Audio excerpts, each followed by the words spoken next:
पाकिस्तानी सियासत किस तरफ जा रही है, ऑपोजिशन की सियासत किस तरफ जा रही है, इसका थोड़ा सा एनालिसिस करेंगे। क्योंकि मुतादिद प्रेस कॉन्फ्रेंस हो रही हैं, मीडिया टॉक्स हो रहे हैं, डेडलाइंस दी जा रही हैं, लेकिन ऑपोजिशन भी उन डेडलाइंस को हुकूमत के खिलाफ जो लाहेअमल बनाना है उसको फुलफिल करती दिखाई नहीं दे रही। इसका जिक्र होगा। इसके साथ साथ कराची के इंतजामी मामलात पर बात करते ही आए, लेकिन आज भी क्योंकि बारिश हुई है और कराची को लेकर बड़े इकदाम किए गए हैं और इदारे मुतहर्रिक हुए हैं, मीटिंग्स भी हो रही हैं,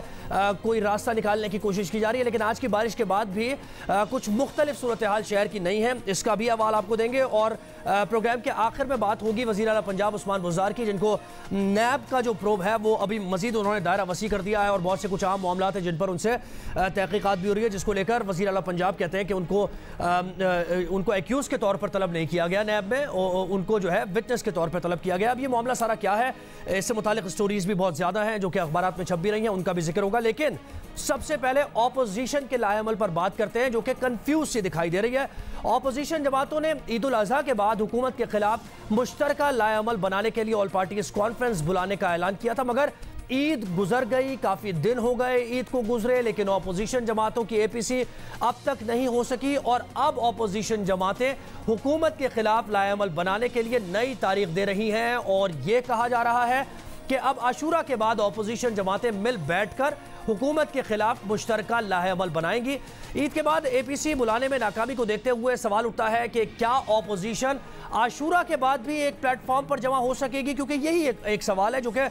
पूछा भी जा रहा है मुतअद्दिद बार और इसका खातिर खा जवाब नहीं आ रहा, सेटिस्फैक्ट्री जवाब नहीं आ रहा है, क्योंकि ऑपोजिशन की सफ़ों में वाज़ेह तक़सीम दिखाई देती है। नून लीग और पीपल्स पार्टी के दरमियान एतमाद के फुक़दान की वजह से ऑपोजिशन को पहले भी कई बार अपने दावों से पीछे हटना पड़ा है। कल पार्लियामेंट के मुश्तरका इजलास से बॉयकॉट के बाद नून लीग और पीपल्स पार्टी रहनुमाओं ने यह आज़म दोहराया कि ऑपोजिशन जमातें एक पेज पर हैं, एपीसी कब होगी और कहां होगी इसका फैसला कमेटी करेगी। एक कमेटी बनाई गई है जो कि फैसले करेगी कि एपीसी कब होगी और कहां होगी और क्या कुछ फैसले उसमें किए जाएंगे। आशूरा के बाद हुकूमत के खिलाफ मुश्तरका लाएअमल का ऐलान किया जाएगा। ख्वाजा आसिफ ने बात की थी और परवेज अशरफ ने बात की थी, वो जरा पहले मुलाहिजा कीजिए। इनका मजीद हुक्मरानी में रहना, हुकूमत में रहना पाकिस्तान की सालमियत के लिए खतरा बन चुका है और इंशाअल्लाह ताला अपोजिशन जो है वो को मुतहदा लाएअमल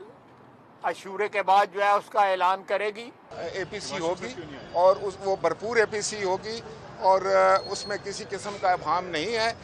वक्त और जो है वो जगह का तयन जो है वो कमेटी करेगी, राहबर कमेटी जो है उसका मीटिंग होगी। ऑपोजिशन के सीनियर रहनुमा ये कह रहे हैं कि अब आशूरा के बाद हुकूमत के खिलाफ कोई मुश्तरका लाएअमल बनाया जाएगा और एपीसी भी होकर रहेगी। ऑपोजिशन रहनुमा हुकूमत को टफ टाइम देने का मंसूबा बनाने के लिए अब नई तारीख दे रहे हैं, मगर पिछले महीने ऑपोजिशन रहनुमाओं ने यह ऐलान किया था कि ईद उल अज़हा के बाद एपीसी बुलाई जाएगी, जिसमें इस बात पर गौर होगा कि हुकूमत को किस तरह गिराया जाए। नून लीग के रहनुमा मियां जावेद लतीफ ने यह तक कह दिया था कि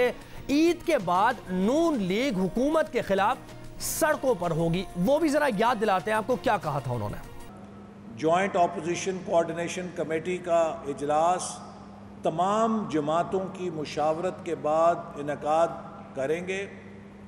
और ईद उल अज़हा के बाद फौरी तौर पे ऑल पार्टीज़ कॉन्फ्रेंस होगी, जिसमें अपोजिशन जमातें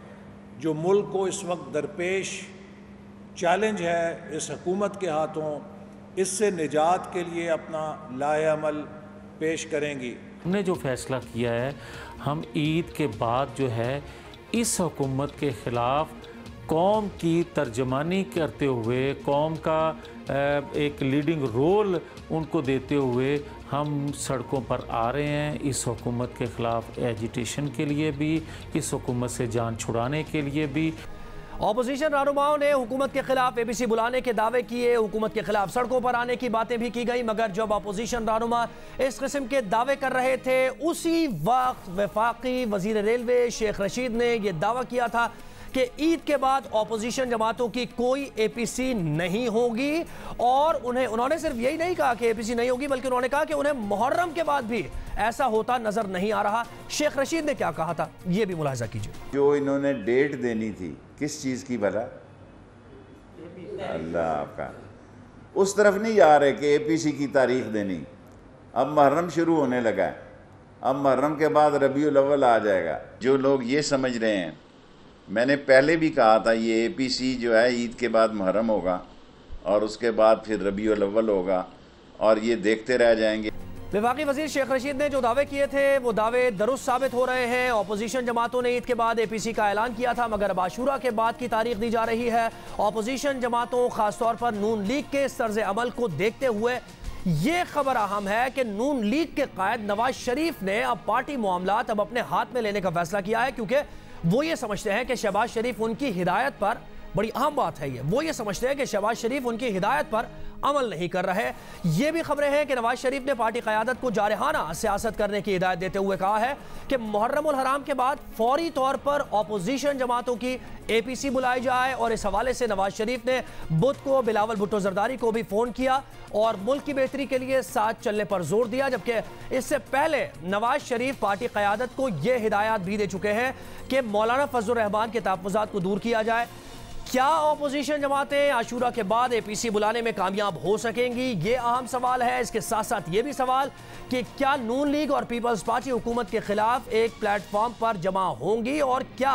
अब शहबाज शरीफ के बजाय नवाज शरीफ नून लीग के मामला तय करेंगे, और क्या नवाज शरीफ की सेहत अब उन्हें इस बात की इजाज़त दे रही है कि वो सियासी मामलात में भी हिस्सा लें।